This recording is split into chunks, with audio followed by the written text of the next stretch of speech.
Yeah, they're strong. They're strong in their heritage, you know, and their Dalupig stories and the are Isnag strong. Badu, an Apayao story, Oh, written by Joy Peace Liapitan and Annalyn Salvador Amores, illustrated by Jed Alanggi. A young Isnag man, Dalipog, lives in a village in Pudtol, Apayao. He is industrious and gentle, and everyone in the village adores him. He lives with his grandmother, Ako Maginay, who was once a Durarakit. A Durarakit is a respected spiritual guide of the village. Ako Maginay always talks of the past, how they happily lived in Daya, an Isnag community in the mountains. This was the time before they were driven to the lowlands by the rebels. She remembers how people run away with what they can carry, leaving behind the precious heirlooms of the Isnag, wow. their beads, their precious colorful clothing, and even the jars. Now, they are living in the Patad, but they still speak the Isnag language. One afternoon, Ako Maginay brings out an old wooden chest hidden underneath her bed and shows its contents to the Lipug. There are colorful clothes that were given to her by her mother when she was young, and the garment that her husband gave as a gift when they got married. They are beautifully embroidered and intricately adorned. Ako Maginay slowly lays them out on the floor for the Lipog to see. There is the Arigririhi, there is a Binabalu and Sinayunga. Here is the Dinahat and the Balandan. There are also other blankets used during the Sayam or ritual celebration. The Lipog turns to his Ako and asks, I am an Isnag, and I live with other Isnag. But why do I not see anyone wear these beautiful clothes, Ako? Apo, you see our people wear Isnag clothing, but not the authentic ones made by our ancestors. The ones worn in cultural festivals, like the Nangitit Badu or dark blouses, lack the soul.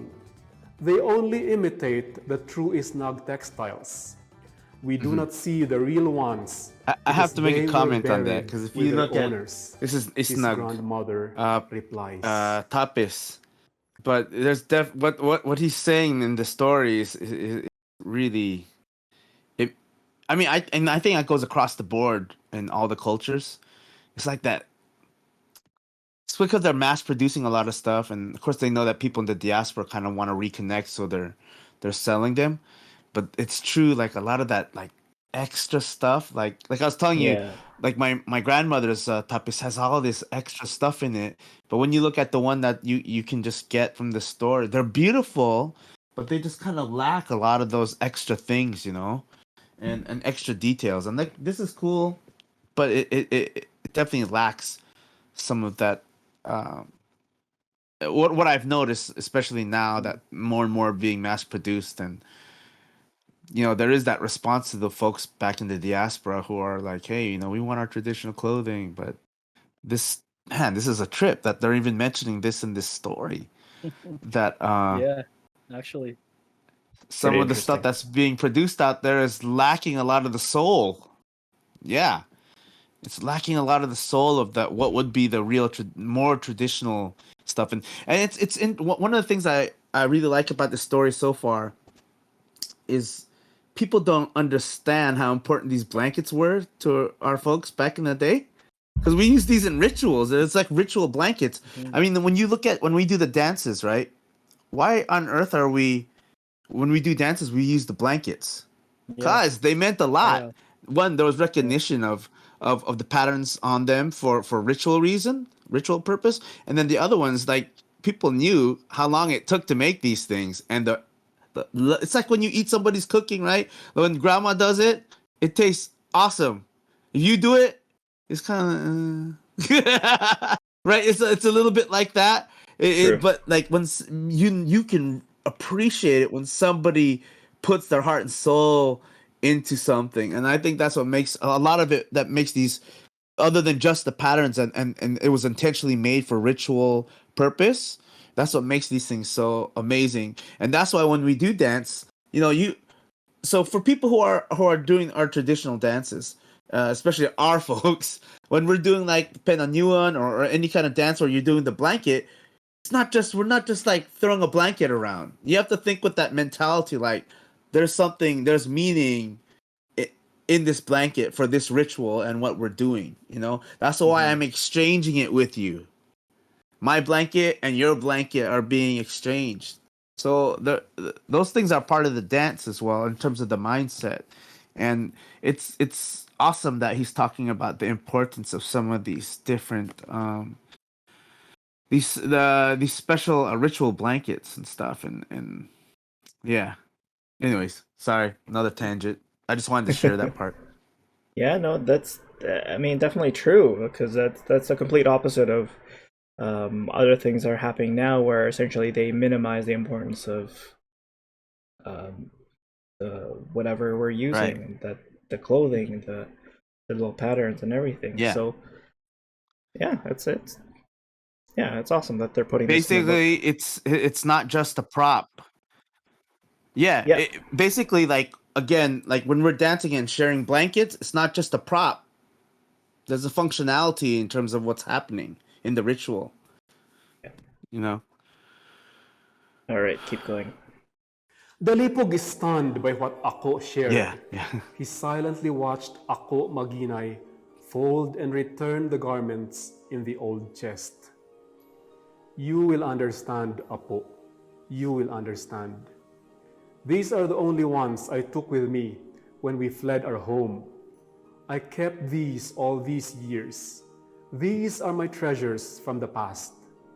Ako Maginay explains to her grandson.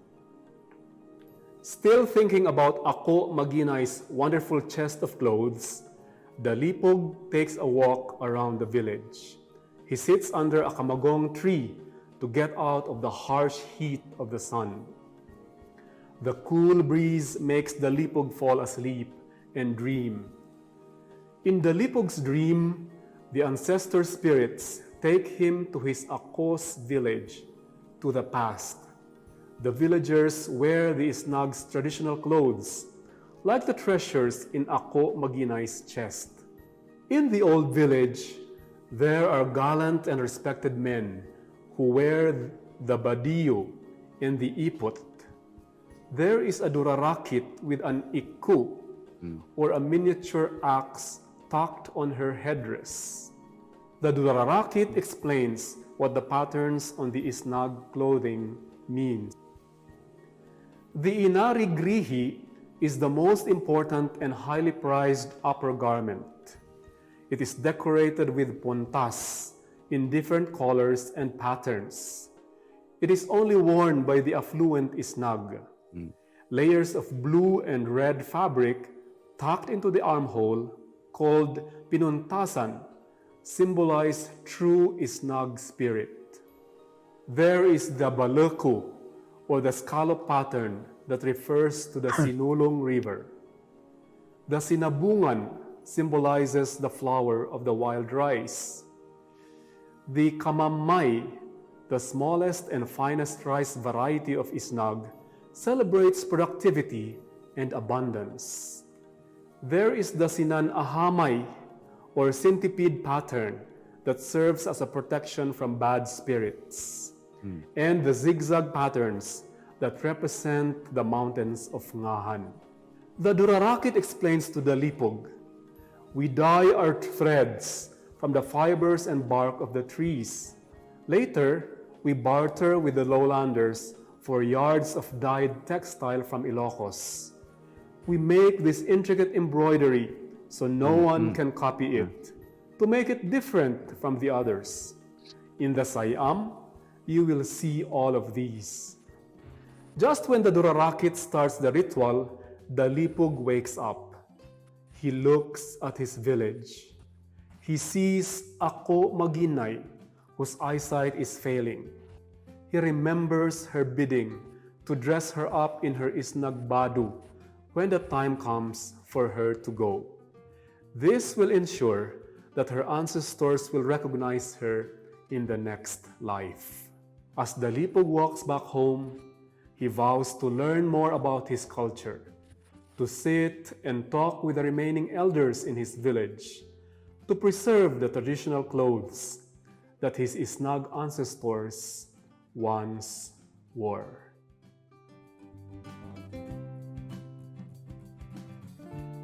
That is awesome, man. That is Great, dude. over there. For folks who don't know, Professor Annalyn Salvador Amores, she's the one that really shared what's been happening. At least she's the one I've been communicating to, who's been sharing what's been going on with the museum, and really shared this video for us to use. And so I really appreciate it. Thank you, Annalyn, Professor Annalyn. Man, that's such a great story, right, guys? Is That's mind so blowing awesome. because It's real. Yeah. yeah, but like it's I've always wanted to learn more. I'm sorry, I'm gonna pause it here. Always wanted to learn more about like Yeah. Apayao and like the whole Isnag thing. I mean, even Patterns. though my dad isn't technically Isnag, they migrated there to Apayao. I mean, they were still what's it called, knee deep in the culture though. They were still totally part of it. So, but yeah, it's super interesting. It's just like Yeah. Yeah. I don't know. That was just mind blowing for me. If they could One do of the cool- stuff like this for like Yeah. all, one of all the provinces and then and tattooing as well, unreal.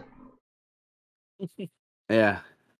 Oh, but there They wouldn't be are a doing it kid's for every, story if with you notice, they're tattooing. going through every province, which is awesome. Yeah. Yeah. But we'll see. They have a lot of projects that's coming up, which I'm really excited about.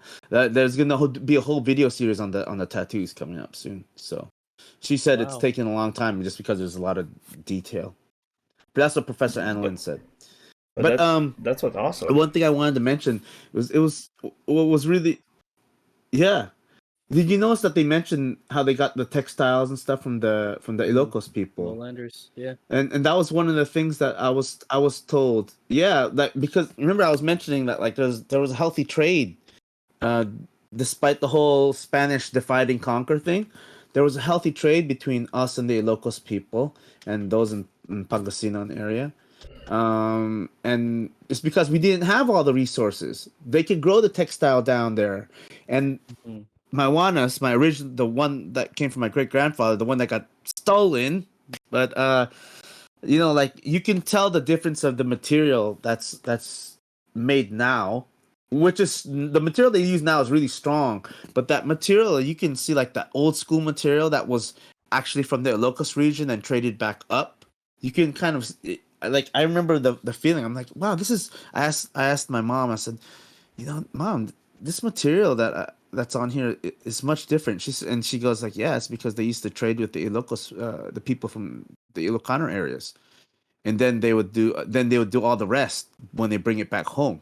All the other they would reattach the weaving, and then or dye. They would dye it themselves using like whatever, like betel nut or something like that, whatever they do to get the colors that they wanted. But I thought it was cool that they just kind of mentioned that like, so even though there was a lot of tribal fighting between areas, there was also a lot of trading. So in terms of like what's myth and what's legend and what was true and what was not true, did we get along or we didn't get along? I think these kind of things have to be taken into consideration, especially when you need to trade to get things that you don't easily have. Like, for example, another one, salt. Like my mom would say, salt was so precious. So back then, you get your rice and you try to get some salt, and then you'd like try to use that salt and really sparingly just to like flavor your food and stuff. And of course, it's the people in the lowlands that are going to have the salt compared to the people up in the mountains, right? So what do we have in the mountains though? Gold.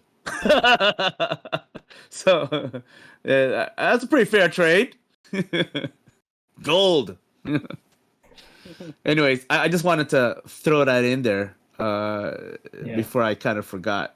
That's why sometimes I jump in because it's like, oh man, I got to get it before that memory or that thought passes through. But hey, man, that I think that's awesome that like you got to see something that's kind of connected more towards your heritage and stuff, and where your family moved to Yeah, on that pretty side. interesting. I Because mean, when we were I've always there, appreciated it. Yeah. But my aunt was offering to give, I think Audrey, one of her old oneness.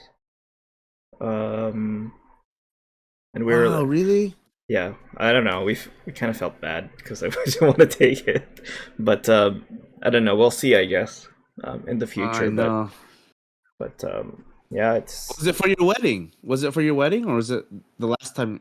no, just the last time we went Was it because for that was your wedding, or was it the last time you were there? last Oh, time. okay. Yeah, yeah, we were because that was the first Yeah. time we went to Apayao. Like I've never been there before, so Oh, wow. all right. That's so cool, man. Um, I know how you feel. I don't know if you want to take those things or not. yeah, it's. I mean, if it was, I mean, if my parent, it was from my parents, yeah. But then I don't know. We'll see.